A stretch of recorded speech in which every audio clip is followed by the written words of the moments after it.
Merhaba sevgili izleyenler, Diyalog Medya Grubu Genel Yayın Yönetmeni Sayın Reşat Akar'la birlikte Gündem Özel programında sizlerle birlikteyiz. Evet, haftanın son iş gününe de geldik. Bugün yargıdan siyasete çok önemli uyarılar geldi. Uyuşturucu ve diğer ağır cezalık suçlar artıyor. Tüm bunların yanı sıra ayrıca kamuda hırsızlık ve rüşvet olaylarında da ciddi artışlar dikkat çekiyor. Belediye seçimlerinin de yenilenmesinin yine mümkün olmadığı da açık ve net bir şekilde ortaya konuldu bugün. Detaylarını konuşacağız. Bir başka konumuz Kıptek'te akaryakıt ihalesi sonunda sonuçlandı diyoruz. İhalesiz alıma göre neredeyse yarı yarıya bir fiyat düşüşü var. Fakat yine bir aması var. Çok düşük fiyat teklifi veren ve ihaleyi alamayan şirket konuyu yargıya götürme kararı aldı. Son olarak da Başbakan Ünal Üstel'in açıklamalarını konuşacağız. Basınla sohbetinde ihale mafyası olduğunu kabul etti ve dedi ki ben bu düzene çomak soktum. Yine ayrıntılarını değerlendireceğiz. Hepsi ve daha fazlasıyla sizlerleyiz. Sizlerin de yorumlarını, sorularını bekliyoruz. Evet Reşat Bey, merhaba.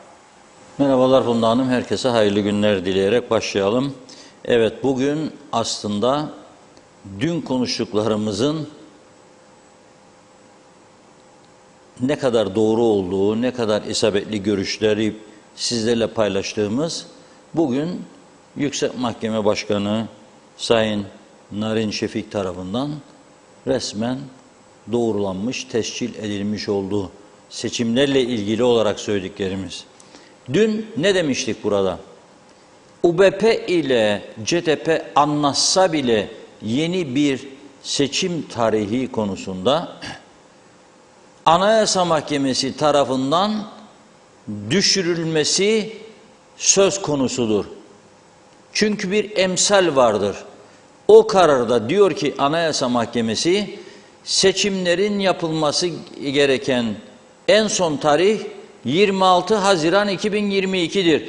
Ondan sonra yapılamaz diyor. Bu konuda da uyardığını söylüyor siyaseti meclisi. Birkaç kez uyardıklarını hatırlatıyor mahkeme. Mahkeme bildirdi UBP'sine de, CTP'sine de, DEP'sine de, YDP'sine de. Dedi ki bu seçimler Haziran sonundan önce yapılmalıdır. Son tarih 26 Haziran 2022'dir. Onlar dedi ki biz yaparık da ederik de falan da filan da. Fakat ne oldu? CTP götürdü bunu mahkemeye, Anayasa Mahkemesi'ne. Mahkemede dedi ki yani 27 Kasım kararı alınca koalisyon ortakları oy çokluğuyla karar alınca ne oldu? CTP mahkemeye götürdü, düşürdü. Şimdi UBP de çaresiz ama CTP de çaresiz. Çünkü onun belediye başkanları da kuruş harcayamaz duruma geldi. Eğer harcadılarsa mahkeme kararı sonrasında suç teşkil etmektedir. Ve tabii ki cezası vardır suçun. Açık ve net. Bugün diyor ki Yüksek Mahkeme Başkanı Narin Şefik 2022-2023 adli yılın açılış töreninde çok önemli mesajlar verdi. Ama anlayana tabii. Siyasete çok önemli mesajlar verdi. Ama tekrar ediyorum, anlayana tabii. Şimdi bugün Cuma'dır, akşam hangi meyhanelerde toplantı, hangi örgütler onları konuşurlar belki. Ama bir tek maddeye ayarlasınlar kendilerini bu akşam ve yarın akşam ve pazar. Seçim yapamayacaklar. Açık ve net. Yerel seçimler finito festa, bitmiştir. Olmayacak. Okuyorum. Aynen söylediklerini okuyorum. Diyor ki, belediye başkanları, belediye meclis üyeleri, muhtarlar ve ihtiyar heyet üyelerinin görevleri Anayasa Mahkemesi kararının resmi gazetede yayınlanmasından sonra kesin olarak sonlanmıştır. Anayasa Mahkemesi CTP'nin başvurusunu görüştü. Hani o şu işte bir hafta 10 gün önce da bozdu. Dedi ki mahkeme başkanı kararımızın resmi gazetede yayınlanmasından sonra tümünün görevleri kesin olarak sonlanmıştır.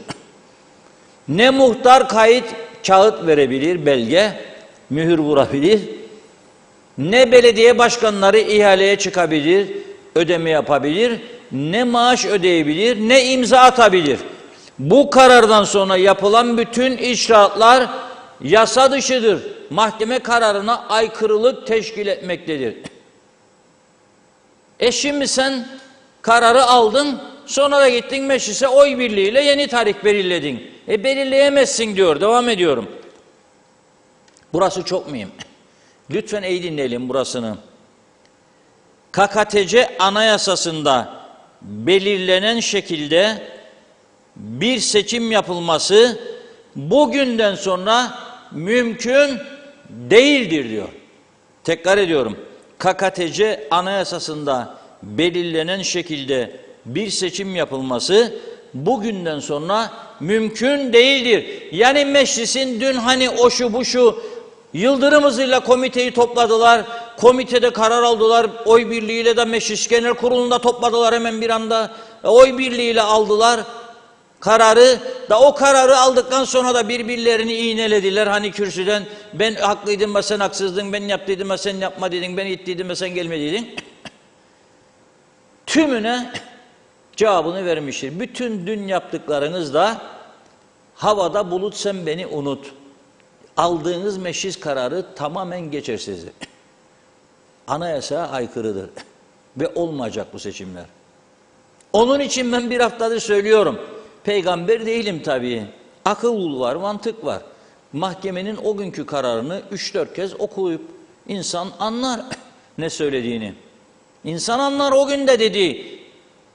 Son tarih 26 Haziran. Ben o yüzden o günden beri diyorum ki bir tek çıkış yolu vardır. Anayasayı değiştirmek, halk oyuna başvurmak. Ama yok ki sadece belediye seçimleri olsun diye. Hayır. Elimizi ayağımızı bağlayan birçok konu vardır. KKTC isminin değişmesi de dahil tartışılmalıdır. Hangi isim bizi kurtarır? Ben isimler etrafında dönecek kişi değilim. Hiçbirimizin buna hakkı yoktur. Adım oydu da buydu. Fatma değil de Ayşe'dir. Ne fark eder? Mühim olan ben şu anda neredeyim? Çıkmazda mıyım değil miyim toplum olarak? Mühim olan ben ambargolar altında eziliyor muyum, ezilmiyor muyum? Mühim olan ben Avrupa Birliği, bütün toprağım Avrupa'dır diyor. Ben yardım alamıyorum. Güney Kıbrıs'a milyarlar akıyor, bana da aka 300-350 milyon euro. Kaç yılda? 15-20 yılda. O tarafa senede birkaç milyar akıyor. Ne demek bu ya? Şimdi Anayasa Mahkemesi tarafından iptal edilmeyen her mevzuat yürürlüktedir diyor.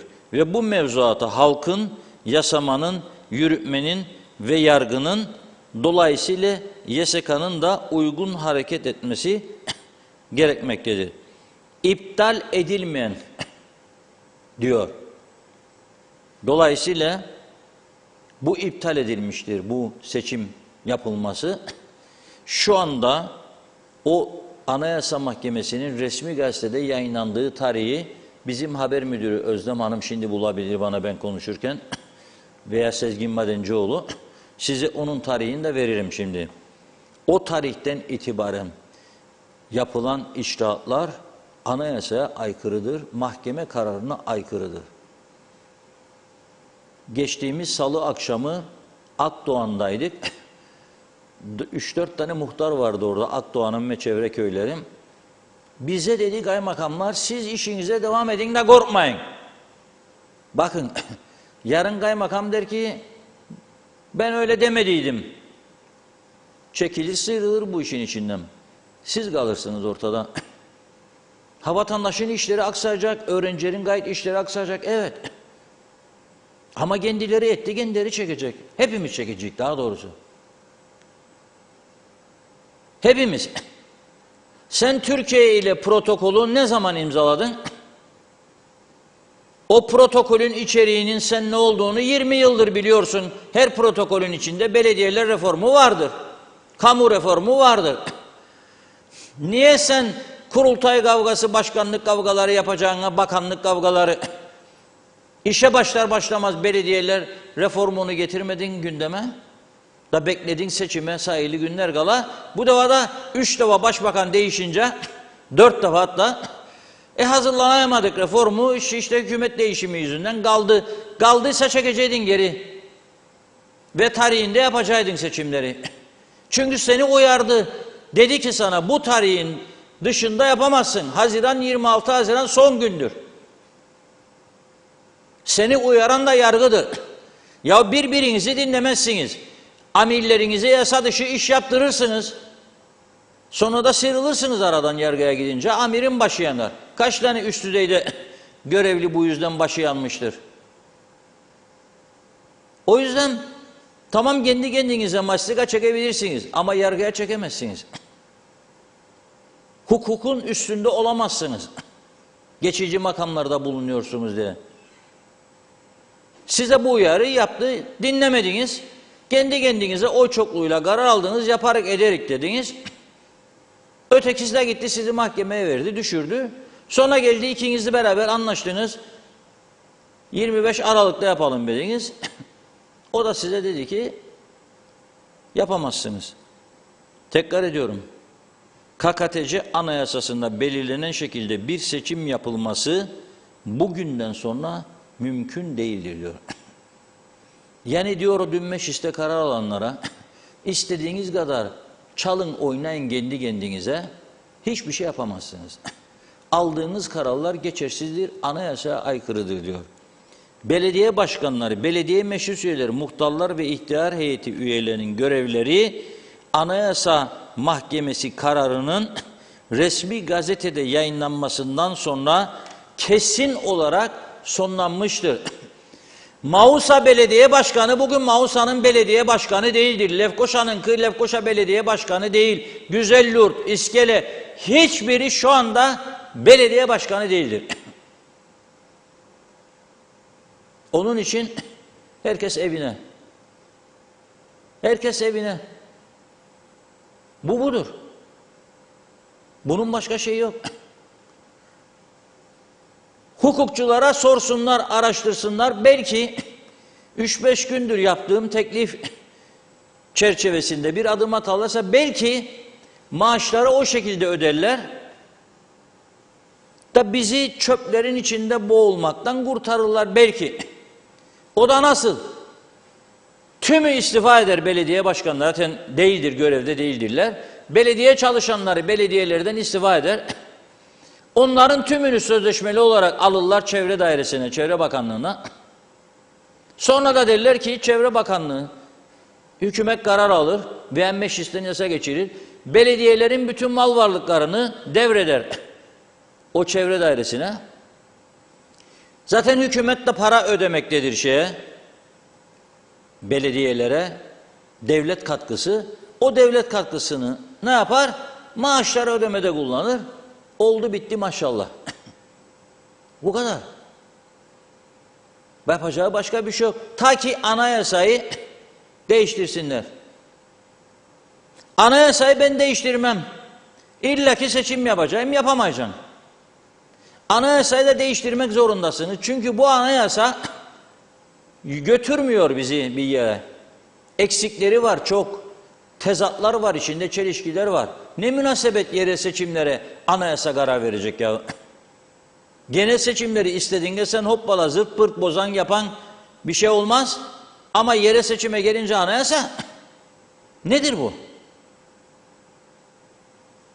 Yerel seçimlerde partizanlığı da kaldırın artık. Hiçbir siyasi parti yerel seçimlerde aday gösteremesin. Bağımsız adaylar çıksın. Zaten gene bağımsız diye çıksa gene gönlünde herkesin bir parti olabilir. Dernekler, cemiyetler öyle değil mi? Neden parçalandı dernekler, cemiyetler? Neden 150-200 tane çevre derneği var? Neden görmezler bile ikiye ayrıldı? Neden 7-8-10 tane basın kuruluşu var ayrı ayrı? Biri çünkü CTP'dandır, biri UBP'dandır, biri bilmem nedendir. Bağımsız onları zaten hiç istemezler. İlla bir yere üye olacaksın, bağlı olacaksın, o sana çakacak. Hadi federasyon mitikleri vardır, barış çözüm ileri falan. O örgütler oraya katılacak. Bir bakın, senin ne ilgin vardır barış çözüm federasyonuna? Sen siyasi amaçlı bir dernek değilsin ki bir defa. Güzellik derneği kurarlar, bakarım barış çözüm bilmem ne mitingi. Tümüyle fauldür KKTC'nin, tüm kurum kuruluşları fauldür. Açık ve net söylüyorum. Tamamen hayal üzerine kurulmuş, göstermelik ve siyaset kokan bir düzen. Bu kadarcık küçücük bir ülkeyi bütün dünya düşman güçlerini bir araya getirseniz bu kadar bozamazdı. Toplumu paramparça ettiler. 3 kişi oy alacakmış diye. Bir liderlik sultanlığı ilan ettiler. Sözde demokrasi var. Ne demokrasisi ya? Paramparça ettiler bütün dernekleri. Ben söylüyorum, görmezleri bile 2 dernektedir. Engelliler birçok dernek vardır. Gazeteciler 10-15 tane. Çevreciler bilmem 150 tane. Kadın hakları, kadın dernekleri 150 tane. Ama nedir bu ya? Bu bolluk nedir? Nedir? Bunun sebebi nedir? Siyaset var, dürtü. Aynı sendikalar gibi. Ha be, ele geçirdi ha. O onu, o CTP'dendir. Biz milletçe bir tane de biz kuralım.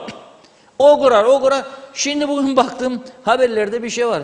Bir tanesi sendikanın 2 okuldaymış, hademelere şey yaparlarmış. Mobbing. Baskı kullanırmış müdür ve öğretmenler. Greve gidiyorlar okullarda. Daha dün açıldı bu okullar. Daha çocuklar sandalyeyi ısıtmadı be. Ne mobbingi nedir ama anlamadım. Çözün aranızda, oturun gidin toplantı yapın. Nedir derdiniz? Çocukların geleceğiyle oynuyorsunuz ve kimse size dur diyemiyor. Yapacak iş yok çünkü kardeşim. Yapacak işiniz yok. Çünkü size öyle bir hak verdiler. Anayasa mı, babayasa mı neyse zamanında yaptıkları yanlışlık ve hilekarlıktır bu bir yerde. Topluma karşı düzenlenmiş bir sinsi oyundur bu aslında. Sen maaşı alacaksın, dairene hiç gitmeyeceksin. Gideceksin 20 metrekare berber dükkanı gibi sendika binasının içine ya daha geniş üyesi çok olanın. Oturacaksın, ne yapalım arkadaşlar? Hadi bir grevcik. Ha başka işimiz yok ya, sabah uyanacağım hemen. Her gün bu KKTC'de bir yerde 2 yerde grev var. Her gün ya. Nedir bu? Nedir bu? Ve bu düzeni yaratanlar da kenarlarda gülerler. Saha dışından gülücük atarlar. Bırak yesinler birbirlerini falan filan. Hiç düşmanmış ben aramam ben. Bugün bu içine düştüğümüz çıkmazın yegane sorumlusu bizlerik. Demokrasiyi yanlış tanımladık. Çok partili demokratik düzeni çok yanlış yorumladık. Ne kadar çok parti, ne kadar çok bölünmüşlük o kadar demokrasi mi demektir? Yoksa o kadar parçalanma ve iş yapmama ve rezil olma mı demektir? Yani bir hissa 2 milletvekili çıkardım, bakanlık kaptım. O ne kadar güzel. Ne kadar güzel. Yok be kardeşim. Bu düzen bizi bir yere getirmedi ve çökertti gördüğünüz gibi. 200 bin Rum göçmenin bıraktığı paha biçilmez değerdeki malları yedik, içtik, hepsini dağıttık, sattık. Hala elde kalanları satmaya devam. Ama doğru düzgün bir ülke yaratamadık. Her tarafı yıktık, devirdik. Bütün tarihi eserler yıkıldı, döküldü. Sullar içinde o tarihi paha biçilmez değerdeki evler, binalar çöktü, yıkıldı. Kalanlar yıkılmaya yüz tuttu. Ne tarihe karşı saygı, ne insanlara karşı sevgi, saygı. Hiçbir şey bırakmadık. Hiçbir şey bırakmadık. Korku, gelecek kaygısı içinde bir yaşam sürmekteyiz. Ben bekleyeceğim 3 ay. Okullar açılsın da sen bana geleceksin diyeceksin ki hademeye mobbing uygular da ben greve gidiyorum okulda. Bak ama sen çocukların eğitim hakkını nasıl alın ya elinden? O bir tarafta sessiz. Bırak gitsin o gün ödemeyik bize der. Senin ona karşı alacağın hiçbir tedbir yok. Çünkü öyle bir anayasa babayasa yarattınız ki dediğim gibi benzeri yok dünyada. Kendi kendinin ayağına kurşun sıkan yegane bir yönetim biçimi var burada. Kendi kendini yok etmek için anayasa yapmış, yasalar yapmış bir toplum var burada. Aha görüyorsunuz sakıncalarını. Aha görüyorsunuz neler yaratıyor bize. Oturun değiştirin bu anayasayı. Halka götürün. Ama iyi anladın. Gene mastigalarla değil, bu defa bırakmayız zaten sizi. Bu defa bırakmayız sizi peşinizi. Öyle mastigalarla yasa, anayasa falan olmaz. Doğru dürüst anayasa hazırlayacaksınız. Tam demokratik, şeffaf denetlenebilir. yönetim şekillerini öngörecek. Herkes hesap verebilir durumda olacak. Yok karar verdim bugün de kapatıyorum okulları. Ne demek ya? Daha bunun gibi birçok şey. Dün o vergi dairesinde yaşanan iskandal, rezalet. Adamlar 200 bin lira götürmüş şoför okulları toplamda. Gayet yapacak, işini çevirecek. Ehliyet için sınava öğrenci hazırlıyorlar. Bu insanların ekmek parasını çalıyorlar. Çünkü parayı yatırmazsa, o kağıdı almazsa sınava koyamazmış. Gidiyor veriyor parayı, yok demişler. Sendika demiş ki o memur ya emekli ya istifa ya yoktur. Başka memur gelinceye kadar yapamazsınız siz yatırım. Ya o devlete para vereceğim istemiyor. Git kardeşim alamam diyor. Peki vergi dairesine gideyim. O da olmazmış, o da yasa dışıymış.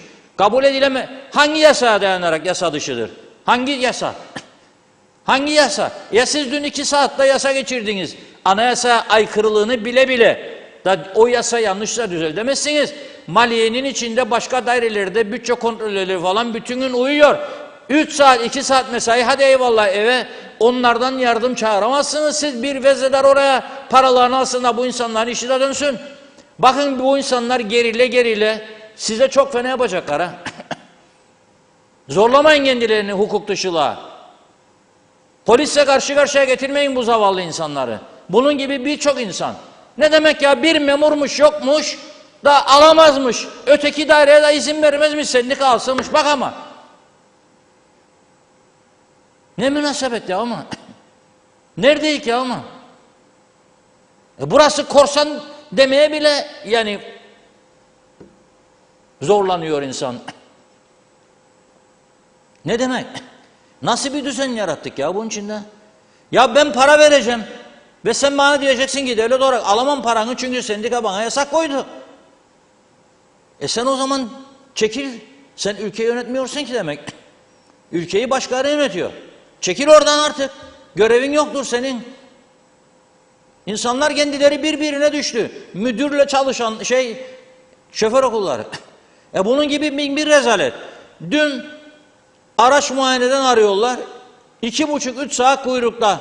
Bakın.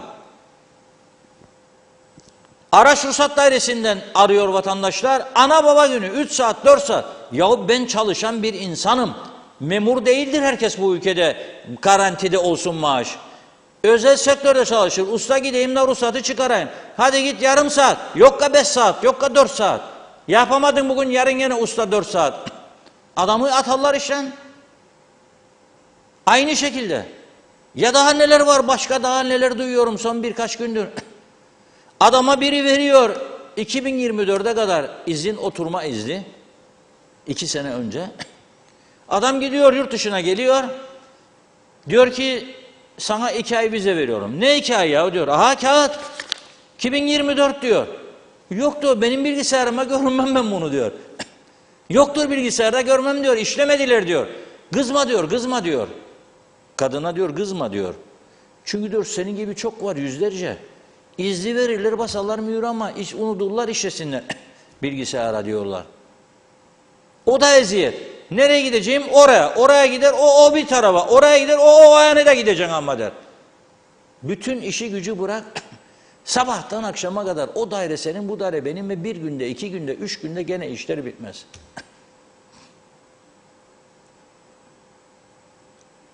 Konumuza dönecek olursak dün söylediğimiz gibi ve bugünkü Diyalog Gazetesi'nin manşetinde olduğu gibi. Ne dedik bugün? UBP ile CTP yerel seçimlerin 25 Aralık'ta yapılması konusunda uzlaştı.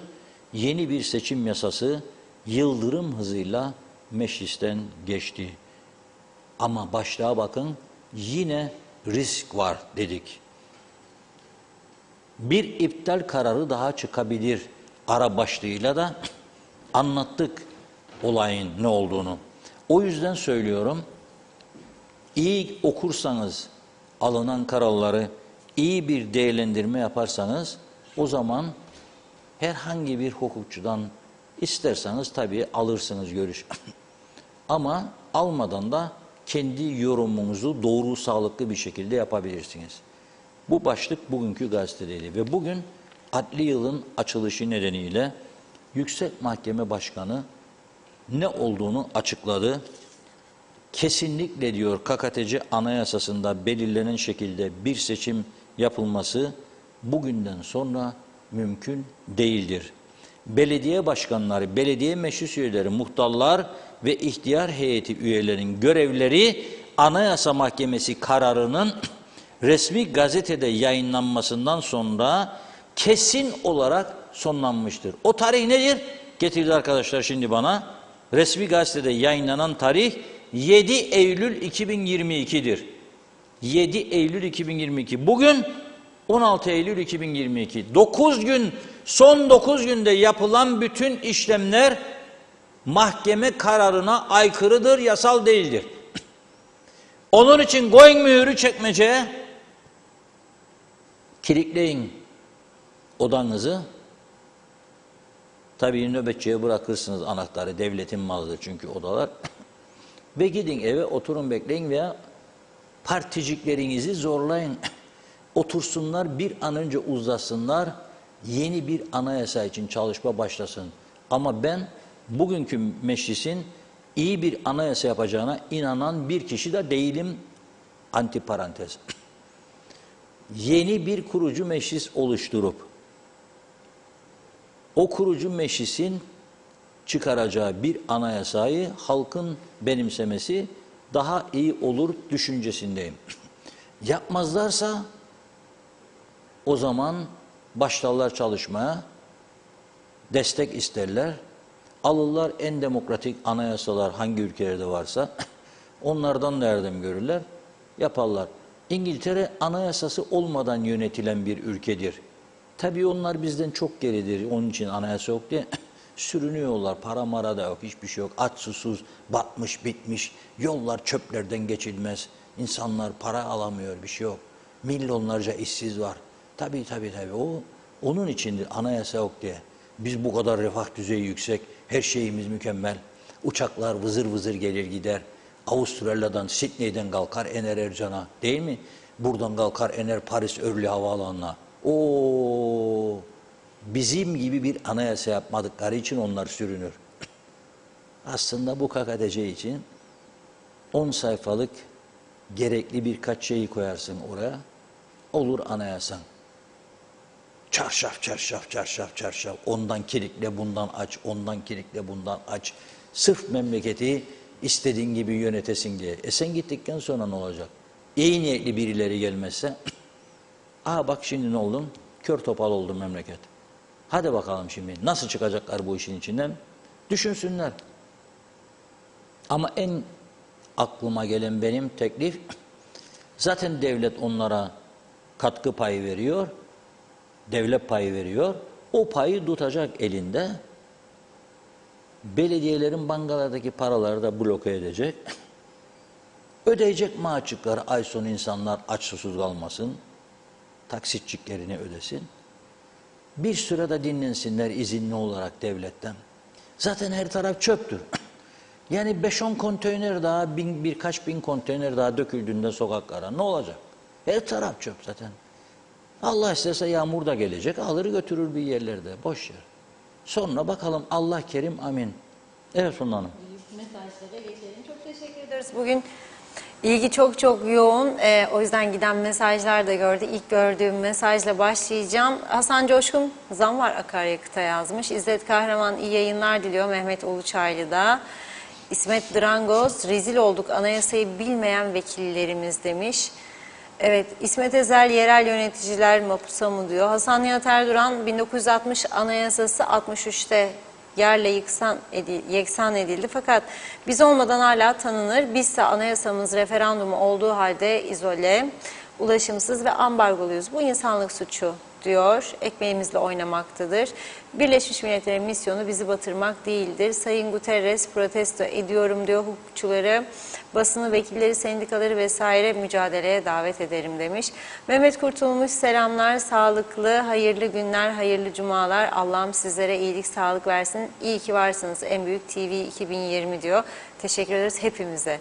Evet, Erol Topçu da hayırlı yayınlar diledi. Evet, İsmet Ezel, müşavirler kayyum olsun, başkan, muhtar, üye, azâ zaten maaş alırlar. Evet, Hasan Nihat Erduran, şimdi bu durum keçiyi 29'la kaybedip 49'la bulmuş mu olduk, sevinelim mi yani demiş. Hacı Baysal, çok güzel anlatıyorsunuz, seçim olamaz diyorsunuz, sonuç ne olacak demiş. Kemal Osman Ceyhanlı, konular olaylar sarpa sardı, Lokman Hekim bile bu işi çözemez. Nazime Nalbant, iyi akşamlar.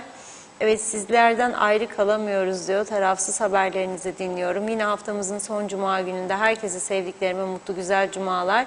Her şeyin hayırlısı diyelim. Bu kaoslar inşallah bitecek. Aydınlık mutlu günlerimiz gelecek. Duacıyım demiş. Böyle birimizi dinlemeden kararlar da ne yazık ki olmuyor. Üzgünüm dedi. Mehmet Uluçaylı, Türkiye'nin bize yaptığı yardımlar küçümsenemez. Suç gelen yardımları bu kadar yıldır yerinde kullanılmaması ve başka amaçlar için kullanılmasıdır. Suç bizi yönetenlerdedir. İsmet Ezel, makam araçları kilitlensin demiş. Demre Coşkun, özel sektör sendikalanmalı diyor. Güneydeki gibi ultra zenginlerden servet vergisi alınmalı. Asgari ücret en düşük kamu maaşına endekslenmeli. Devlet küçük işletmelere düşük faizli kredi vermeli. Gençlerin ülkeden göç etmesinin önüne acilen geçilmeli. Gaye Kök, ülkede güvenlik sıfır demiş. Huzur hiç yok. Her gün uyuşturucu, darp, kavga, trafik kazası, bunları umursayan yok, ancak da aylardır bir belediye reformu kavgası gider. İsmet Ezel, kaç zamanda anayasa değişebilir demiş. İzzet Kahraman'ın mesajını okumak istedim ama gene çok zorlanıyorum çözmekte. Anayasa değişsin istiyoruz ama 10 madde kalkacak mı diyor. Nazime Nalbant, Reşat Bey, ben günden güne iyi haberler duymak istiyorum. Eğer o kararları hep birlikte vermezseniz bir kararla ne yazık ki olmuyor, üzgünüm. Mehmet Uluçaylı, belediye başkanları 4 yıldır kendi özel araçlarını garaja kapatıp 4 yıldır belediyeye ait makam araçlarını özel ve belediye için kullanıyorlar. Bu nasıl bir çiftliktir? Demre Coşkun, bir arkadaşım garsonluk için İş başvurusu yaptı. Aldığı cevap, o alana zenciler bakıyor oldu. Kendi ülkemizde bu derece yabancıyız artık. Rejim partilerinden tiksiniyorum. Bu arada bütün iskele dışkı kokuyor demiş. Yerleşim yerleri yakınındaki tarlalara gübre serilmiş, kokudan duramıyoruz. İsmet Ezel, teşkilatlar yani dernekler lav edilmeli. Salih Mullalı, devlete ait her şey özelleştirilmeli diyor. Hasan Nihat Erduran, anayasaya hayır kampanyası yapanlar yargının önünü tıkadılar, kaosa oynadılar maalesef. Yargıç sayısı az ve tıkanma vardır, günah. Ulus Barani, Haziran'da yapılması gereken seçimlerin yapılamamasının sorumlusu Yüksek Seçim Kurulu'dur.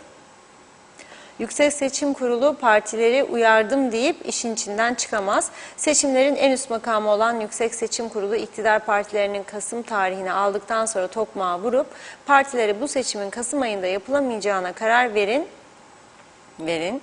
Seçimin en erken bir zamanda yapılması için tarih belirlenmesi gerekiyordu. Oktay Değirmencioğlu, hademelerin sosyal haklarını koruyorum bahanesiyle eğitimi katlediyorlar. Yazık. Evet, Serkan Nevel, Reşat Bey, berber dükkanı kadar yerde kara gözlük yaparlar dediniz. Bari adamlar tıraş olsa papaz gibi memuru öğretmeni temsil edermiş. Bakıyorum Osman Ulubatlı, etkili oldu eylem diyor sayenizde, çok teşekkürler demiş. Salih Mullalı, kime sorsan herkes başbakan, cumhurbaşkanı olmak ister. Hacı Baysal, Reşat abim, inşallah Türkiye'de bir makamda olan biri programı izliyordur, bizi izliyordur. Eğer izliyorsa Sayın Erdoğan'a seslenmek istiyorum. Buraya para vererek değil, gerçek anlamda bir el atın. Sizler oradan buradan atadıklarınızın halk ailesi yok, toplum yok oluşa gidiyor. Okan Türe, görev süreleri biten belediye başkanlarına ve muhtarlara maaş ödenmesine kadar yasal dedi. Bülent Lider Mehmet Küçük de, ister yerel seçim olsun, ister genel vekil seçimleri olsun, bize göre seçime katılım çok düşük olacak. Bizim burada yapmamız gereken ilk konu, anayasa ve tüm kanunları bir an evvel değiştirmemiz gerekli. Sizi Türkiye Devleti'nin desteklediği devirler artık son noktaya gelmiştir. Yarın bir gün memur maaşları bile ödememe durumu söz konusu olabilir. Yarın siz görün o zaman eğlenceyi ve cümbüşü. Mehmet Uluçaylı, sendikalar çıkarları doğrultusunda devletin tüm dairelerini ahtapot gibi sardılar. Biz ne desek o olur niyetiyle yönetimi idare ediyorlar. hükümette seyrediyor. Hasan Nihat Erduran, zaruret doktrini gereği devlet daimdir, belediyeler işletilmeye mecburdur. Mehmet Uluçaylı bir an önce başkanlık sistemine geçilmeli demiş. Erol Hasan da Avustralya'dan selamlarını yolluyor. Hızlanıp bir iki mesaj okuyup ara verelim. Sayar Eker, Kuzey Kıbrıs'ta her şey yolunda, şikayetler sel olsa bile hafta sonu gelince aile sevgisi baskın yapar. Evde yangın çıkmazsa insanların kılı kıpırdamaz. Konuş da korkma diyor, siyasetle baktık demiş. Enver Taşer, bugün Girne'de öğlen 3 saat elektrik gitti. Sizin program tam başladı, yine elektrik kesildi. Neler oluyor anlamıyorum. Herhalde birileri bu Kıbrıs'ı batırmaya, bitirmeye yemin etmiş. Psikolojimizle oynadılar. Herkeste bir sınır asabilik, sağlıklı düşünemez olduk diyor. Yazıklar olsun demiş. Leyla Göçmen Ahmet de iyi yayınlar, saygılar, selamlar. Reşat Bey, özel sektör olmasa bu memleket batar. Özel sektörün sorunlarını ne gören var ne duyan, çok sorun var ama Sezen Aksu'nun dediği gibi şinanay yavrum şinanay diyor. Yasalar acil değişmeli ama hani dedi. Yunus Gildiri yayınlar. Selçuk Özenli de dairelerde çalışma kuralları değişmesi lazım. Keyfi olunmaz bu işler. Enselerine tokat vurmazsan çalışmazlar, güneye gitsinler, bir saat çalışamazlar diyor Selçuk Bey. Ve evet, Selçuk Özenli'yi okudum. Mehmet Uluçaylı'yı da okuyup ara verelim. CTP'nin işi de hava civa, anayasaya aykırı çıkan bir kararı oy birliğiyle kendi kabul etti. İşte kendi çıkarına göre muhalefet, bekleyin de ışık göreceksiniz diyor. Fanusun fitilini bile göremezsiniz böyle zihniyetlerle demiş. Evet, devam edeceğiz mesajlara. Şimdi bir ara verelim. Reşat Bey buyurun. Devam etmeyeyim değil mi? Yok, Edeyim devam mi? etmeyelim. Duralım biraz. Evet, duralım. Biraz duralım ama çok ilginç şeyler geliyor KKTC'den. 6 Eylül 2022. Evet. Bir dilekçe örneği gelecek biraz sonra ekrana da. Nazif Osmanlı isimli izleyicimizden geldi. Zavallı KKTC diyor. Hiç düzen yok diyor. Katılıyorum.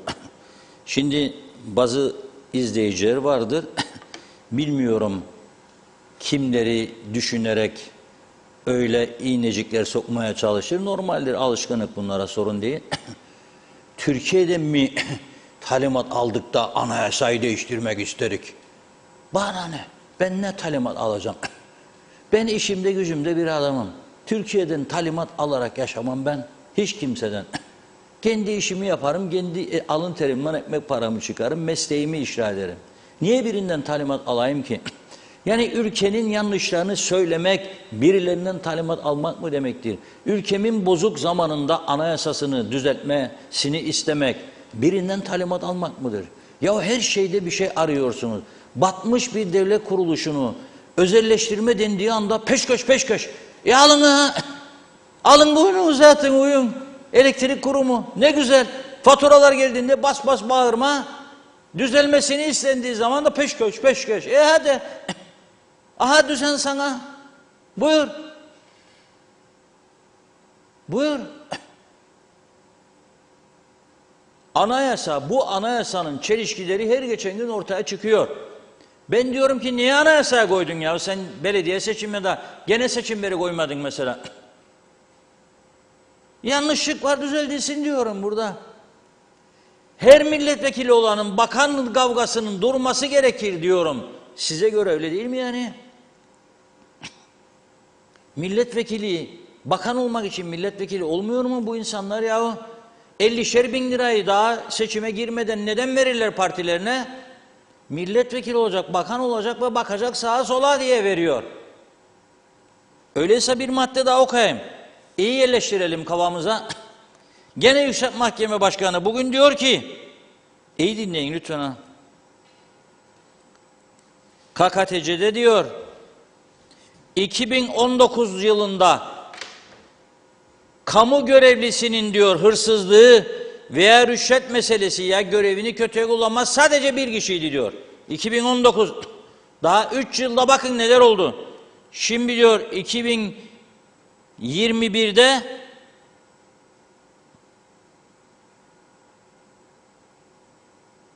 ...21'e çıktı bu diyor. Bizim ülkemizde devlet dairesinde rüşvetten, hırsızlıktan yargılanan adam sayısı 2019'a 1 idi. 3 yılda 21 oldu. Rahatsız etmiyor mu sizi bunlar ya? Rahatsız etmiyor mu? Rahat mısınız bundan? Devlet dairelerinde sizi perişan ediyorlar. O daireden oraya, o daireden oraya. Kimse kimsenin sorumluluğunu kabul etmez. Rahatsız etmiyor mu sizi? Ama şimdi ben burada mesela sendika eğitim hakkını çalar çocuklar derim. Şimdi tabii ki bir sendikacı rahatsız olacak bundan. Alışılmış bir düzen var. Bozulmasın diye beni iğneleyecek normaldir. Veya onun bir yakını. Yani mesela 60 yaşındadır, 35 sene üstünden emekli çıkmıştır. Lap 40-45, bu taraftan genç çocuklar üniversite bitirir, çifte diplomalılar var, işsiz. Veya 8.000 lira. Ha dokandın mı biraz o da seni iğneleyecek. Onun için ben hiç kimsenin ne talimata göre giderim ne oradan buradan talimat alarak yürüyen bir adamım. Fikirlerimizi beğenen beğenir, beğenmeyen beğenmez. Ama ben görürüm ezici bir çoğunluğu toplumun bizimle birliktedir. Çünkü toplum da görüyor gidişatın iyi olmadığını. Ha siyaset hiç ilgim yoktur. Hiç. Hiç ilgim yok. Tapusunu verseniz bana KKTC'nin bugünkü düşünceme göre yok. Ha bir gün KKTC düzgün bir ülke olur, düzgün bir devlet olur, güvenilir bir şey olur. Ya bir çözüm olur falan, daha iyi bir Avrupa'yı ortam olur. O zaman fikir değiştirebilirim. Ama bu düzende yok. Çünkü iyi bir şey yapmaya çalışan herkesi belirli bir çevrede iğneleyecek, hançerleyecek, belden aşağı vuracak, belden yukarı vuracak. Yok. Bu düzencik yetiyorsa size, yetenler, mutlu olanlar devam etsin. Ben diyorum ki bu anayasa hiçbir şey yapamaz. Çözüm önerdim dediler. Bazıları herhalde dinlemediler. Tabii ki çözümü de beraber önerdim. Bak 3 gündür öneriyorum ben. Ben mahkeme başkanını beklemeden, mahkeme karar aldıktan sonra 3-4 gündür ben öneriyorum. Yapılabilecek diyorum ben. İşlerden biri tüm belediye çalışanlarını sözleşme yapıp alacaklar devletin bir biriminin altına. Devlet de belediyelere verdiği katkı payını bunlara maaşa verecek. Ondan sonra bunlara diyecek sizin göreviniz sen Mausa'yı, sen Lefkoşa'yı, sen Girne'yi, sen İskele'yi, sen Dikmen'i temizleyeceksiniz diyecek. Töpleri toplayacaksınız, yolları süpüreceksiniz, yeşillendireceksiniz diyecek. Öyle bir şareye başvuracak. Veya kayyum atacak bunlara bilmem atay birimi. O kadar derinliğine bilmem. Hukukçular ilgilensin. Ama diyorum o da çözüm değildir. Yani geçici çözüm şekli olabilir. Çevre Bakanlığı'na bağlamak onları. Ama esas çözüm anayasanın kökten değişmesidir. Benim düşüncem bu. Bu anayasa bizi bir yere götürmez. Bu anayasanın eksikleri var diyorum. Ayrıca Kuzey Kıbrıs Türk Cumhuriyeti yaptık adımızı Kıbrıs Türk Federe Devleti'nden sonra. Bana neyin değiştiğini, ne kadar kazançlı çıktığımızı bir kişi çıksın anlatsın. KKTC'nin ilanına destek verenlerden biriydim. Ama şimdi görüşlerim değişti, normal değil mi? Görüyorum yanlışları. Olmadı bizi bir yere götürmeni görüyorum. Göre göre gidip güm güm habire vuracağım ben beton duvarın üstüne ya. Başım gözüm yarıldı yeter. Ayrıca 2003'te Rumların ben tek başlarına AB'ye alınacağını bilmezdim KKTC'ye destek verirken. Alındıktan sonra şartlar değişti.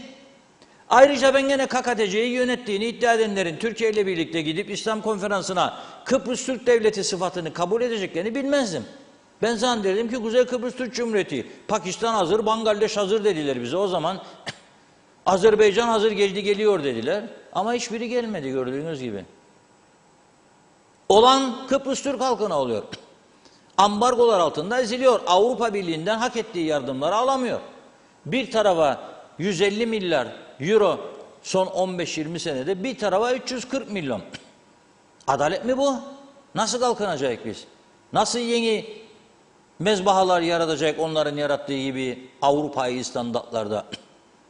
Nasıl yollarımız 3 şerit gidiş, 3 şerit geliş olacak?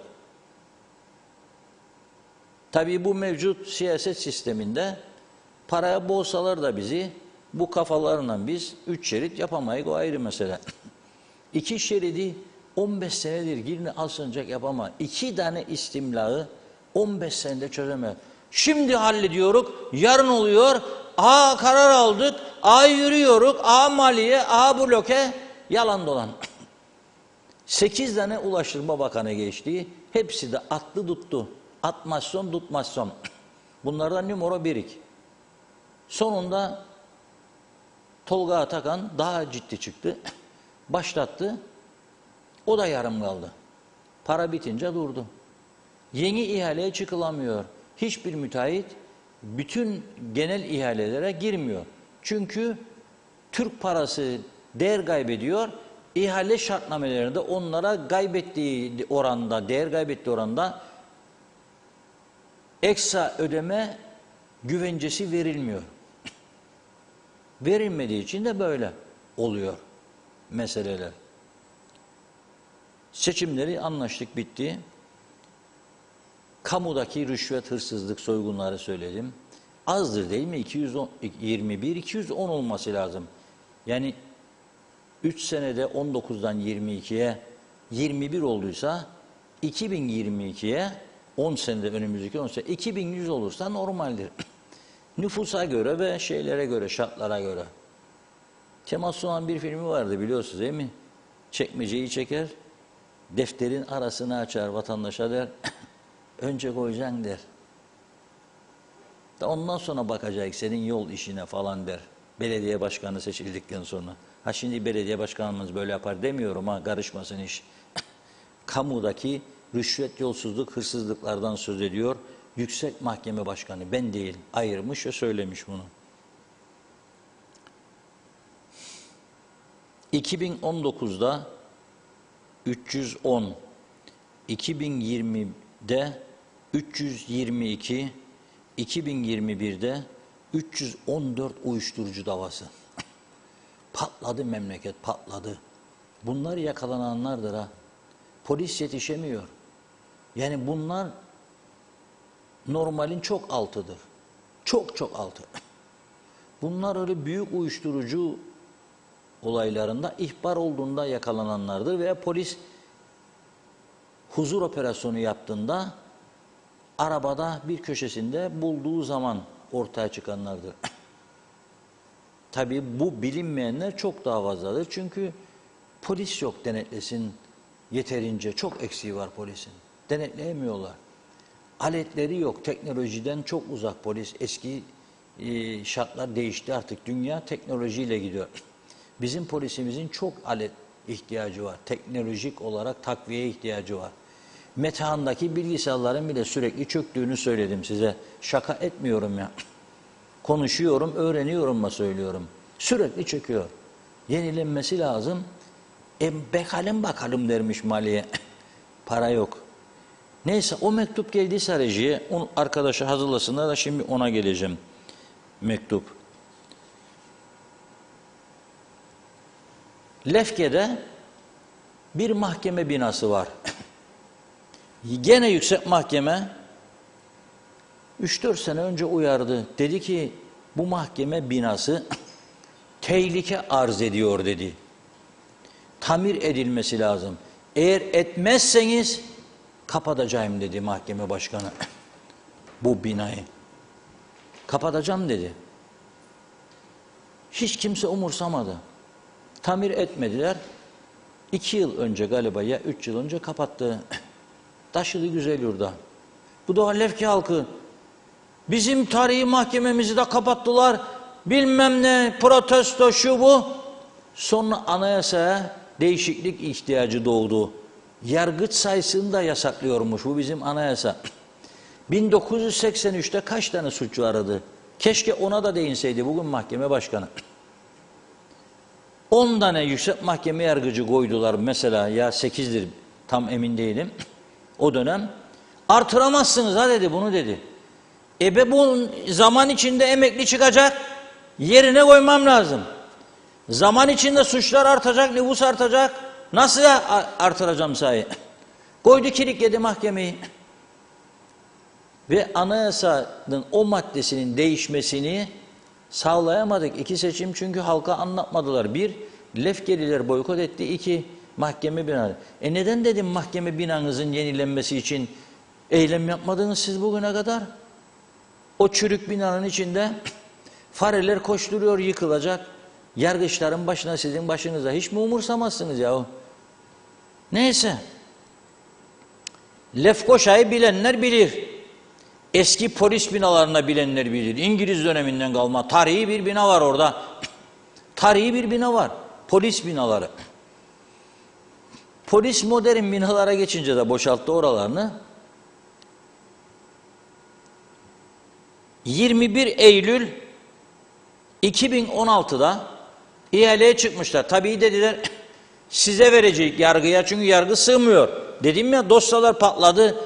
Yani şimdi düşünün siz, 1000 tane dosya var. Bu odağa sığmaz. İkinci odaya ihtiyacım var. Yok. Tamam, ama o zaman verdiler bu binayı, bu tarihi binayı. 2016 yılı 21 Eylül 2016. Şimdi 16 Eylül 2022. 6 yıl geçti tam aradan. İhaleye de çıkmış, ihale de tamamlanmış. Ancak elektrik, sıva altyapısı gibi konularda yaşanan sorunlar nedeniyle bina bitirilmemiş. Bu binanın restorasyonunda, diyor mahkeme başkanı, bu kadar sorun yaşanmaması gerekir. Niçin yaşandığının da bir muhasebesinin yapılması gerekir. Bir yerde hata vardır diyor. Bir yerde birileri görevini tam olarak yapmamaktadır. Denetim yapılmamaktadır. Bunlara çekidüzen verilmesi gerekir. Kim verecek? Kimin umurunda zaten yapılmadığında? Kimin umurunda? Devlet yönetmek öyle kolay değildir. Vereceğim 50.000 lira, aday yapacaklar beni. Sonra da 500.000 lira daha harcayacağım milletvekili olayım diye. Niçin? Memlekete hizmet etmek için. Yok. Yok. Bakan olmak için. Var bir marifeti bu işin. Bunu değiştirin derim. Şimdi bazıları yine sokar. Yoktur onaysa Türkiye'den Taliban. Bak. Ben demiyorum illa başkanlık sistemi. Ama normal olması gereken başkanlık sistemidir. Bu küçücük topracıkta Rumlar gibi. Ve her zaman da derim ki Rum'un anayasasını alın. Ve bu tarafa madem Türkiye istemezsiniz. Bak başsavcının diyorum Anastasia Dişi veya başka gelecek olanı. Sorgulama, dokunulmazlığını kaldırma yetkisi vardır diyorum. Duymazlar bunu ama. Öyle bir anayasa yapsınlar diyorum. Öyle bir başkanlık sistemi. Yok olmazsa da parlamenter sistem. Biz bu kadar lüks ve zengin bir, tabii Brunei'nin uzantısı olduğumuz için her taraftan petrol fışkırıyor. Hazneler para dolu, altın dolu. Hem Cumhurbaşkanı'na 250 tane danışman personel, hem 7, 8, 10, 15 tane koruma, hem ayrı bütçe örtülü ödenek, hem başbakan ona 200, 250, 300, 350 tane, ona ayrı korumalar, ayrı örtülü ödenekler, hem 10 tane bakan, hem 50 milletvekili, hem 200, 300, 400, 500 müsteşar müdür, hem 150, 200 tane müşavir, devam. Onun için derim, keşke derim Türkiye bir tek kuruş vermese. Aklının başına toplaması için Kıbrıs Türk cemaatinin tek kuruş vermemesi lazım. Tek kuruş. Ben olsam vermem. Çalışın, kazanın beyler. Bu saltanat düzeni içinde kimi yiyecek, kimi bakacak? Bak ama sen. Nasıl düzen bu ya? Da sonra o onu iğneler, o onu iğneler. Ben politikacı değilim. İstediğiniz kadar iğne sallayın bana. Hiç umurumda bile değil. Ne oy isterim, ne bakanlık isterim. Ne de başbakanlık, ne de cumhurbaşkanı. İğneyi kendi kendinize batırmaya devam edin. Hükümetlerinden, bakanlarla bakmayanlar arasında salın iğneyi. Her toplum layık olduğu şekilde yönetilir. Benim anladığım lisan budur. Sizi Yüksek Mahkeme Başkanı diyor ki 6 sene doldu. Neçin o bina bitmez yahu? Neçin Güzelyurt'ta hastane yarım kaldı, fuhuş yuvası oldu. Hiç mi ilgilendirmez sizi ya bunlar? Hiç görmezsiniz, geçmezsiniz oralardan buralardan. Niçin yollar yarım kaldı? Niçin yapılan yolların sağı solu, toprakları dökülmedi, eşit seviyeler ayarlanmadı? Niçin kırılan tabelalar, trafik ikaz işaretleri yenilenmiyor? Sorun ya, bakın bu yollara toprağından bir oldu bazı yerlerde. Kimin umurunda? Birkaç yıl sonra Girne yolu çökecek tamamen. Tamamen çökecek. Helikopter isteyecek Lefkoşa'dan Girne'ye gitmeye. Helikopter. Ama önemli değil, yolunu buluruk. Şimdi bir adamlar bir alet icat etmişler. Türkiye'de 2 kardeş galiba gördüm geçen hafta. Gülmekten kırıldım. Hem denizde gider diyor, hem karada gider hem havada gider. Enteresan bir şey. Bize de yollasınlar. Burada ihtiyacımız var ona. Hele bir süre sonra istediğimizde kaldıracak Lefkoşa'dan havadan götürecek Girne'ye. Denize girmek de istesek o sırada devam edecek denizin içinde gezerek bir yerde durduralım, oltaya atalım, balığı da çekelim. Akşama rakı balık falan rokayı da bir yerden alırız. Tamam bitti bu iş. Forever TRNC çok güzel olacak inşallah yakında Kuzey Kıbrıs Türk Cumhuriyeti. Neyse elektrik meselesinde ne kazıklar yemişik yahu. Doğrudan alımda diyor ihalesiz. Aldık ya kaç zamandır. 75 dolara aldıklarımızı şimdi bugün açıkladı ihale komisyonu 45 dolara alacakmışık. Her tonda 30 dolar gazlık yemişik bu kadar zaman. Vay be. Herkes sessiz sakin. Sadece fatura geldiğinde derler. Yarın kış geldiğinde daha ne faturalar gelecek? Bekleyin bakalım. Kış geldiğinde daha ne fatura gelecek?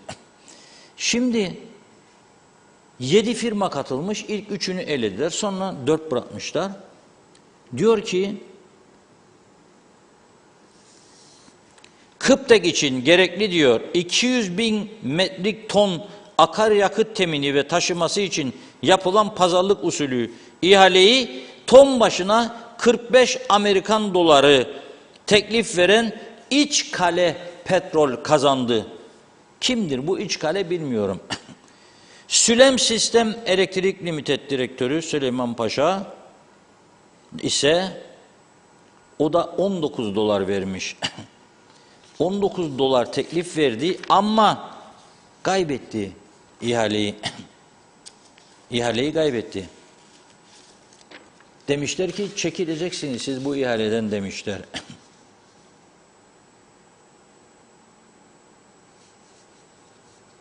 Ben de arkadaşlara dedim ki sorun.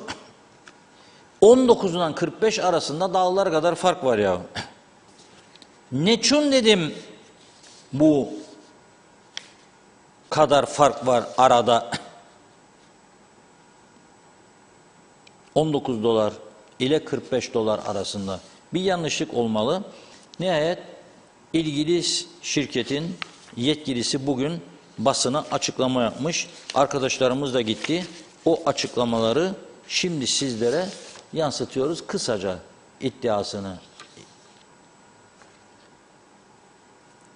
Rafinerimizin desteğiyle son ihalede atmış bulunmaktayız. Daha önce de en düşük teklifi atmış bulunmaktaydık. Şimdi o fiyatlar rafinerimizin desteğiyle 19.80'e çektik. Ve inanın burada bizim yaptığımız hamleler olmasaydı bu daha önceki ilk teklifte en yüksek teklifi veren 60 dolar verilmişti sanırım değil mi? Evet, 60 dolar veren İçkale firmasına verilecekti. Bizim burada dik duruşumuz buna engel oldu. İkinci bir ihale oldu. İkinci bir ihalede pazarlık usulüne gidildi. Bu pazarlık usulüne gidildikten sonra herkes mecburiyetten fiyatlarını aşağıya çekti. Ben ilk zamanda yaptığımız basın açıklamasında da daha önce de söylemiştim. Pazarlık usulüne gidildiği zaman biz fiyatımızı çok daha aşağıya çekeceğimizi söylemiştim. Ve bunu da sağ olsun rafinerimizin bize sonsuz desteklerinden dolayı fiyatımızı daha da aşağıya çektik.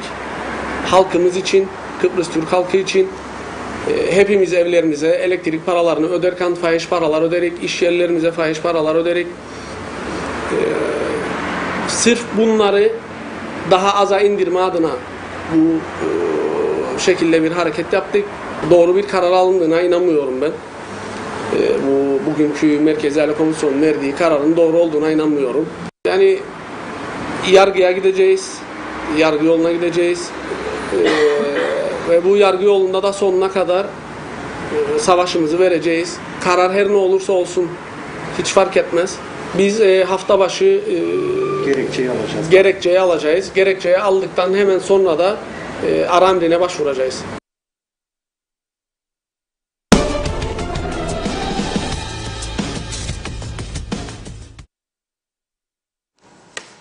Evet, onlar da mahkemeye gidecekler. Sülem Sistem Elektrik Direktörü. Şimdi gitsinler onlar da mahkemeye. Bakalım mahkeme ne karar verecek ona da.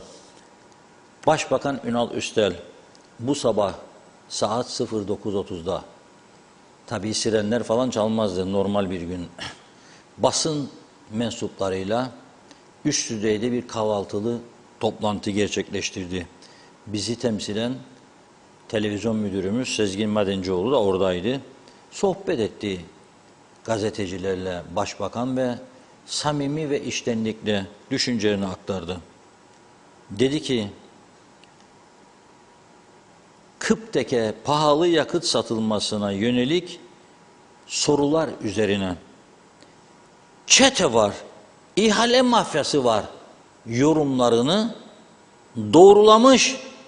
Ben diyor bu düzene çomak soktum diyor. Yüreğim diyor bugüne kadar yapılanları kaldırmadı diyor. Tarihe geçecek Ünal Bey'in bu sözleri. Bir ara Serdar Denktaş Bey de Maliye Bakanı iken bir laf söylemiştik. O da tarihe geçti. Unutmuyorum. Bu ihale meseleleriyle ilgili. Demişti ki, yahu dedi benim odamda Maliye Bakanı'nın dedi, anlaşırlar dedi firmalar dedi, 4'ü katılır, biri kazanır, kazanmayan 3 taneye 300'er bin sterling verirler dedi. 300'er bin sterling. Bir ömür çalışsak bu makamda 300 bin sterling biriktirmek çok zordu. Katılmadığı ihaleden 300'er bin sterling diyor. O katılıp kazanan şu ona beraber gelirler de alırlar paylarını, o da daha fazlasını alır. Ne kazanırlar bakalım bu ihalelerden. KKTC anayasanız hayırlı uğurlu olsun, sonsuza dek güle güle kullanın. Herkes birer set bassın, vardır şeyde internette, çıkarsın, yastığın altına koysun ki o anayasa değer kazanır. Altın yok ki artık yastığın altına koysun insanlar, anayasaya koyalım. O çok önemlidir. Ülkenin başbakanı söylüyor bunları, ben söylemiyorum şimdi. Çomak soktum diyor bu düzene diyor. Şu anda önceliğimiz diyor, Kıptek'in enerji üretim sistemlerinin tamamen değişmesi gerekir diyor. Aman aman aman aman. Tamamen diyor üretim sistemi değişmesi gerekir. Buhar tribünleri diyor işlevlerini yitirdi. Var olan jeneratörler %50 kapasiteyle çalışıyor. Şu anda diyor hızlı bir çalıştay yaparak öncelikler belirlenecek ve yatırım için harekete geçilecek. Çalıştayları ben çok severim. Aylarca sürer. Böyle bu kadar notlar yazılır. Kimse de okumaz onları. Çalıştay yaptık. Herkes mutlu. Gecede kutlaması olması lazım. 1-1,5 ay emek sarf edilir. Sonra da atılır bir tarafta kalır. O çalıştaydaki notları kim okuyacak ya? En güzel okunabilen şey adam tuvalete girdiğinde veya kadın tuvalet sırasında, nöbeti sırasında 3-5 dakikada okuyup anlayabileceği notlardır. Önemli olan. Tabii o başka ülkeler için geçerlidir. Avrupalılar için. Çünkü 7'den itibaren, 6.30'dan itibaren Londra sokaklarında takır takır koşarlar. Makine gibi. Treni yetişecek, underground'u da işe gidecek. Ancak 8-8.30'da varır. Londra fuarında çok soğuk bir gece, World Travel Market'teyim bir yıl işte. Çok soğuk bir döneme. Hep Kasım'da, Aralık bazen Kasım, işte son Kasım'ı aldılar bildiğim. 10-12 yıl katıldım ben buralara. Turizm dergisi çıkarıyordum. Türkiye pavyonuyla KKTC yakın mesafelerde. Türkiye pavyonundan bir bayan geldi bizim pavyona. Kim dedi sorumlusu burası? Gösterdiler, Yılmaz Galfaoğlu'ydu. İyi saatte olsun, Girne'de yaşar şimdi. Yılmaz Bey dediler. Yılmaz Bey dedi. Şehre gideceğiniz mi dedi siz dedi. Ekip buradan. Evet. Beni de alır mısınız? Vasıtam yok, hava da çok soğuk dedi. Trenler dolu dolu gider. Alamayabilir de seni, tren dolu vırt geçer, durmaz. Otobüsler de öyle, dolu oldu mu gider. Aldık. Yolda konuşuyor işte. Bir Vito'nun içerisindeyiz. 8-10 kişi neyse. Anlatıyor turizmle ilgisini. Bir otelde çalışıyordum diyor. Dün gece diyor beni işten durdurdular. 8'de gece iş alırdım diyor. Öyle bir yağmur yedim diyor. Öyle bir yağmur. Gittim eve üstümü değişeyim. Tren istasyonuna giderim durmaz. Dışarı çıkarım otobüs beklerim durmaz. 15 dakika geç gittim diyor. 20-15'te gittim diyor.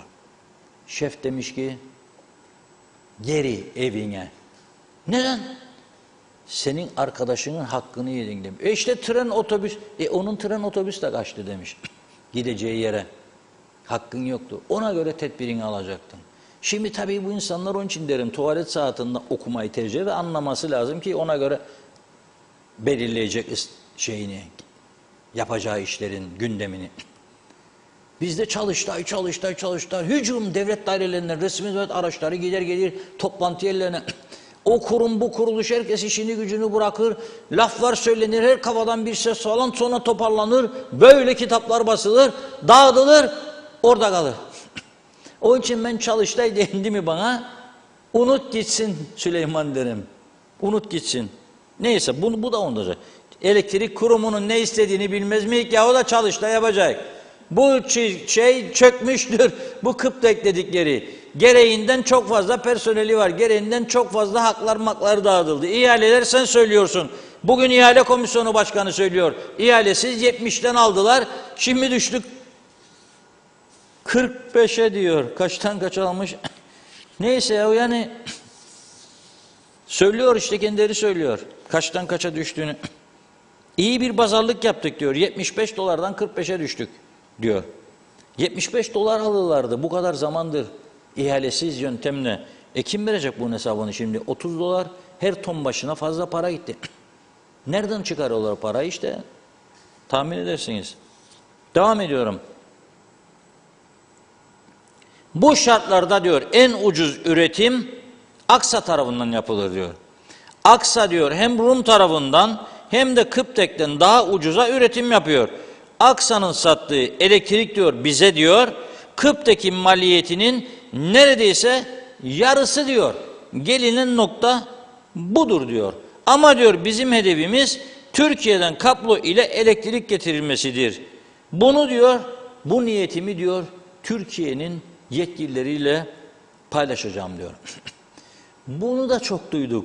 Türkiye'den elektrikten kablo gelecekler biri, öteki der bizim bağımsızlığımız, irademiz ne oluyor? Bizi tamamen Türkiye'ye bağladığınız vilayetleşme politikası falan filan. Güneyden alma, güneye bağlılık olmuyor. Kazıklanma olmuyor. Ne bu 3-5 kişi memleketi bu kadar zaman tehditle, sendikal baskılarla yönlendiren, idare edenler öyle dedi. Aman. Yarı yarıyamış. Şimdi desen Aksa'dan daha çok elektrik iste. Hemen peşkeş, rüşvet, hırsızlık, Allah. En güzel yakışan bize nedir? Böyle hırsızlıklara bırakacaksın. 2 katına üreteceksin. Devamlı da zam yapacaksın. Millet bağıracak. Ötekiler de mutlu olacak 3-5 kişi. O mudur düzen, bu mudur düzen? Bilmem. Kararını bunun kim verecek? Kim isterse versin. Bana ne? Burne'yi Sultan'la soralım en iyisi. O verebilir. Buyurun Funda Hanım. Öyle yan bakıyorsunuz. Bana da korktum ben. Çok mu mesajlar? Buyurun. Evet, gidenler de oldu. Evet, Mustafa Cici Baba bizi anlamayan ya da bilmiyorum ana muhalefet bös bağırıyor yasayı ihlal edildi diye. Gidip savundukları yasayı kendileri ihlal ederler. Fesubhanallah demiş. Başka yerde yaşayamayız. Bay bay. Evet, Füsun Özdemir 3 yıldır pandemiden dolayı doğru dürüst eğitim alamayan çocukların eğitimine önem vereceklerine okullar açılmadan grev düşünürler. Çocukların eğitimde temellerini güçlendirmek için ne yapacaklarına önem versinler. Bence ailelerin ayaklanması lazım. Ömer Bozkara Vezirler gözünü sevdiğim federe devleti yazmış. Nigar Hürdeniz hayırlı yayınlar diliyor. İsmet Ezel Tufan Hoca bilmez miydi? Salih Muğlalı Rum her şeyi randevu sistemine aldı kimlik pasaport işlerini diyor. Bekleme vakit öldürme yok. Devlet dairelerinde sürünme olmaz. Sayar Aker roman oldu hayatımız. Ne bize bakan var ne de bizi okuyan. Anlayan saçlarla koyunlarla dert yanmak. Kolay mı deyip geçiyorlar. İnce Erdemel diğerleri bilmezdi yasayı belki ama Erürman bu hataya nasıl düştü hukukçu olarak? Hasan Kaya demek ki seçtiklerimiz okuduğunu anlamıyorlar. İyi yayınlar diledi. Hasan Nihat Erduran reform 2008'de başlar, bilhassa CTP iktidarında bitmeliydi. Bile bile 28'de göre peşinden aday belirlemek, kaosu oynamak değil miydi? Esas sorun belediyelerin az ve denetlenebilirlik istemesidir sanırım. Doğan Falyalı, vay be demek öyle diyor. Öngörü kamuda şart, geleceğe odaklanmalı. Juda Benhur, Türkiye'nin dayattığı protokol bir daha benden para isteme, bana bağımlı olma protokolüdür. Bizim de istediğimiz bu değil mi? Evet, Hasan Nihat Erduran, ambargolu ekonomi ulaşımsız mümkün değil diyor. Hüseyin Koltan, her şey gönlünüzce olmasını diliyoruz. Sevgilerimle dilinize, emeğinize sağlık. İyi ki varsınız TV 2020 ailesi dedi. Evet, İsmet Ezel yine devam ediyor. Yasemin Öztürk, Oğuzhan Asipoğlu bilmez miydi? Hüseyin Derici, toplum olarak ölmüşüz de haberimiz yok. Erdal Yarkın iyi yayınlar diliyor. Gürdal Selengüçlü de teşekkür ediyoruz. Mehmet İnancı da şöyle demiş, hayırlı yayınlar olsun, batmış batırılmış cennet adamıza, sizlere de sağlıklı günler. Özeş Oğuz, rahmetli Demirel rüşvet konusunda benim memurum işini bilir diyordu. Arif Koroğlu, bu memlekette sendikalar olmasaydı işimiz çok zor olacaktı. İyi ki sendikalar var yazdı. Evet, Yunus Gildir 10 bakan 50 milletvekili 28 belediye Kuzey Kıbrıs Türk Cumhuriyeti'nin kurulması. İsmet Ezel ben kayyum atanmaya varım ya Gargara'ya ya Pulya'ya diyor. İsmet Sencer harikasınız demiş. Doğan Falyalı iyi hoş da anayasayı değiştirmek kolay olacak mı? 2 defa bazı maddeleri değiştirmek istendi ama halk hayır demişti. Tekrar hayır derse ne olacak? Hasan Nihat Erduran, keşke Sayıştay denetlenebilir de daha çok memur yargılanabilir. Belediyeler güncel denetlenebilen herkes rahat ederdi. Mehmet Uluçaylı merak etmeyin diyor. Ülkede en az 150 bin yabancı kalmaktadır. Yakında bu mülk alımıyla adımız otomatik olarak değişecek. 5 parmakları parselleyip oturacaktık. Sonra da diyecektik oralar bizimdir ama iş işten geçmiş olacak. Evet, Hatice Mumin iyi yayınlar dilemiş. Abe Hüseyin, uluslararası hukukun parçası olmadıkça, Türkiye ile bağlar kopmadıkça 48 sene daha aynı hikayeleri anlatacağız. Tek kurtuluş yolu Avrupa vatandaşlığıdır. O da Birleşik Federal Kıbrıs'tır. Bakıyorum İsmet Ezel 2 yıldır da Gezi'deki 112 merkezi tadilat bekler. Nevin Aşkım, evet saygılar, sizden rica ediyorum okullarda paralı okullar gibi İngilizce kitaplarını 250 liraya çocuklara satıyorlar. 2 çocuğu olan nasıl ödeyip alacak? Bir bile olsa yine ödeyemez. Eğitim Bakanı farkında mı? Okullar eskiden her şeyi beleş dağıtıyordu çocuklara. Şimdi neler oluyor? Yazıklar olsun. Hükümeti, halkı perişan ettiler demiş. Mehmet İnancı, Sayın Akar, 1 siyasiler, 2 elektrik kurumu ve 3 vergi vermeyen para babaları batırdı. Bir daha da düzeleceğine inanasım yoktur. Selçuk Özenli, elektrik faturaları düşecek mi Reşat Bey diye sormuş. Doğan Falyalı, bütün kurum kuruluşlar, dernekler, kamu daireleri tam denetime tutulsa, değil bir hapishane, Meserya da 50 tane daha yapılsa yine yeterli olmaz. Önce aklını sonra fiziki gücünü kullan demiş Kızılderili şefi. Anlayan anlamayana anlatsın, sevaptır. Ali Sevil Güvercin iyi yayınlar diliyor. Ahmet Sertsoy, sokaktaki direğin lambasını değişmeyenler komple sistemi değişecek demiş. Gülücük de koymuş. Tamirat bitene kadar Aksa'dan elektrik alacağız diyecekler ama o tamirat hiç bitmeyecek. Plan güzel. Hasan Nihat Erduran, Enterconnect ve yeşil enerjinin önünü sonsuz sınırsız açmak tek çare. Boşuna ayak direnir. Mevcut standlara bay tutulacak. Ucuzluk gelecek. Güneş yayıldıkça enerji ucuzlayacak. Aytaç Bey de iyi yayınlar dilemiş. Ve diyor ki Hasan Nihat Erduran, 19 dolar ancak geminin yakıtının masrafıdır. Isıtmalı gemi 50-60 dolarsa full oil 45'e gelebilir. Bence makul. Evet, Sayar Eker güzel dünyamıza küsmeyin demiş, kısa ve net. Son bir iki mesaj var. Mehmet İnancı yıllarca Kıptek soydu soğana çevirdiler. Halkın günahı ne de tırpanı gariban halka vuruyorlar. Domuz eti yemekten korkanlar halkın parasını çarçur etmekten korkmuyor. Mehmet Ali Özdemir iyi yayınlar dilemiş. Mehmet Uluçaylı da güzel bir hafta sonu diliyor bize. İzzet Kahraman CTP onurlu gururlu insanlar partisidir. Olur olmaz insanla diyor. Ne demek? CTP önce kendi partilerine baksınlar demiş diğer partililere. Hasan Nihat Erduran, her parti onurlu ve gururludur diyor. Hepsi bizimdir. Teşekkür ediyoruz. Devam edeceğiz. Reşat Bey buyurun. Evet. Tere Hanım hatırlattı, bana rica etmiştim. Sosyal konutlarda oturan insanlar evlerini terk etmeye başlamışlar diye dün bir paylaşım görmüştüm. Hamiköy civarında zannederim. Şeyden dolayı, kokulardan dolayı mis gibi kokular geliyor. Kıbrıs'ın en güzel tüten Yasemini vardı tabii. Küçük böyle, rahmetli annem benim saksılarda yetiştirdi. Full dediğimiz. Bir de Pakistan geceleri. Pakistani night.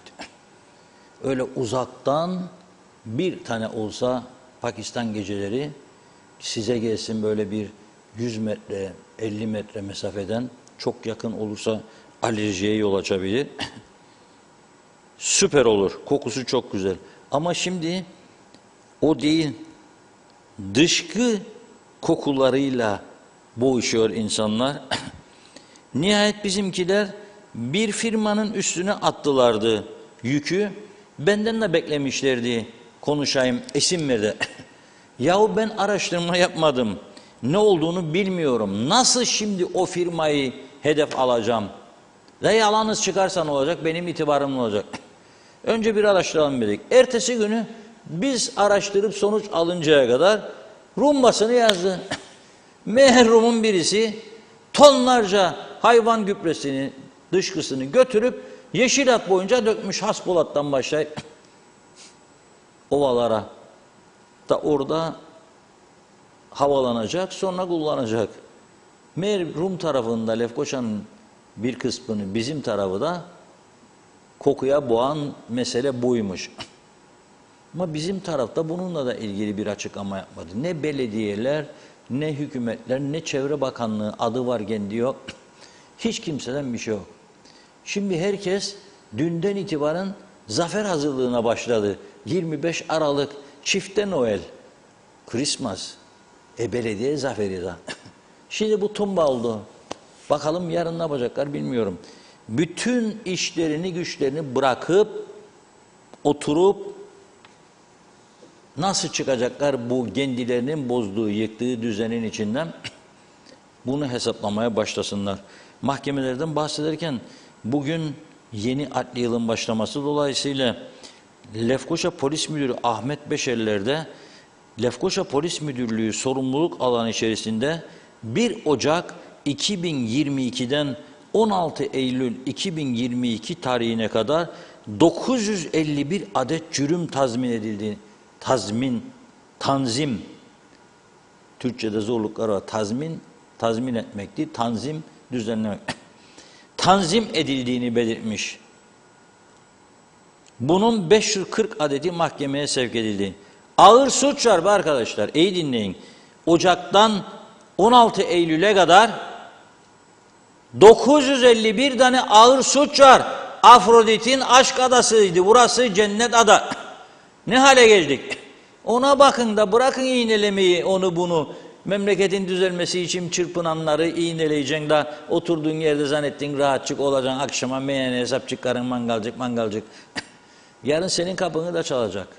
Tehlikeler. Unutma. Şu anda bu ülke gerçekten birçok konuda risk altındadır. Bu ülkeyi temizlememiz lazım. Aksi halde ne turizm gelişir, ne insanlar huzur içinde yaşar, ne bunun içerisine iyi insan getirebilirik, ne bunun içerisinde yetişen, iyi tahsil gören gençlerimizi bu ülkede tutabilirik. Kaçacaklar, gidecekler. Mezarlar da burada çökecek. Mezarları gidip tamir edecek evlatlar olmayacak. Ey Kıbrıs Türk halkı, Kıbrıs Türk cemaati, ne derseniz deyin adımıza. İyi düşünelim. Zorlayalım doğru dürüst iş yapmaya bunları. Minareli Köy'de Rum mezarlığıdır bu, dün bahsetmiştim. Cürüm dosyası 951 adet. Polis perişan haldedir. Bunları kolay mı bu 540 dosya yazıladı. Daha 411 tanesinin araştırması devam edermiş. Kolay mı? Kolay mı polis? Ona gidecek, buna gidecek, ondan ifade, bundan ifade, bundan ifade, bundan ifade gidecek. Daha hazırlayacak dosyayı da yargıya aktaracak. Kolay mı bu iş? Ne kadar çok suç, o kadar çok iş poliste. Ve o kadar çok iş yargıda. Kolay iş değil. Şarkı kısmına geçecek tabii. Merak ediyorsunuz. Bugün çok büyük bir sürpriz var ama ekrana da getirebilirim arkadaşlarım, bilmem. Bir ibret belgesi sunmak istiyorum size buradan. Bu bir ibret belgesidir.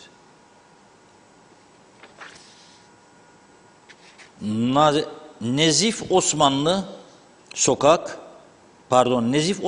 Kazım Ali Sokak 8/1 Güzelyurt adresinde ikamet eden vatandaşımız, adı Nezif Osmanlı, malüllük aylığı müracaatımız hakkında diye bir mektup gönderiyor, bir yazı kime? Çalışma ve Sosyal Güvenlik Bakanlığı Sosyal Sigortalar Dairesi Müdürlüğü'ne. Ne zaman? 11 Kasım 2021 tarihinde. 11 Kasım 2021. 6 Eylül 2022'de de cevap alıyor. İyi düşünün ha. 11 Kasım 2021'den 6 Eylül 2022'ye 11 ay geçti aradan arkadaşlar. Bir insan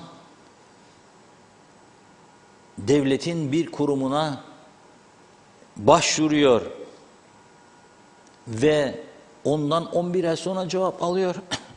Yazılı yapın şikayetinizi dediler herhalde kendisine. Yazılı yaptı. Ve tabii ki red cevabı da aldı.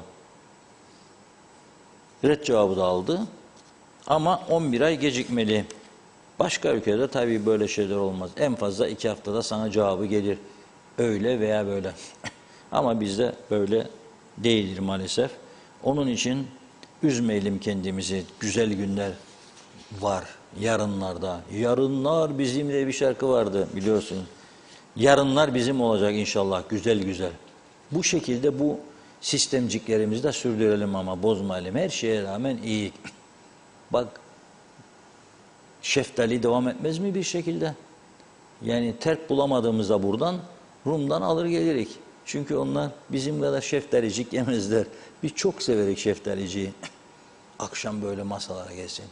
Önce şişi çekecek, sonra şeftalicik gelecek, sonra köftecik gelecek, sonra pirzolacık gelecek.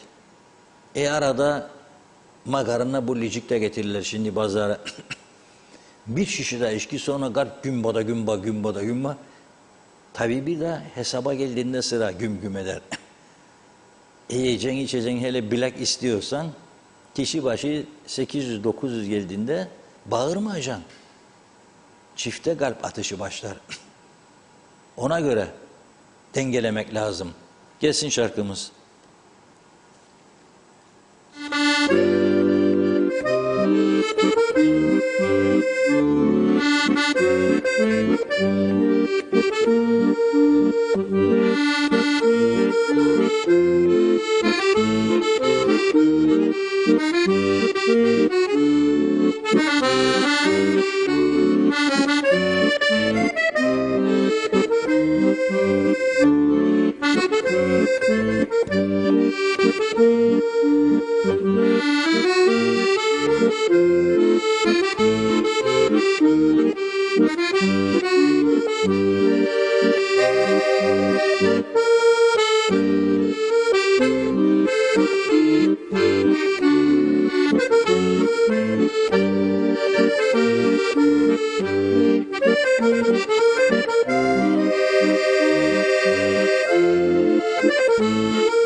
Evet, benim bütün dualarım seninle. Ertan Anapan ne müthiş söylüyordu bunu. Sonra bunu Yaşar söyledi, Nilüfer söyledi,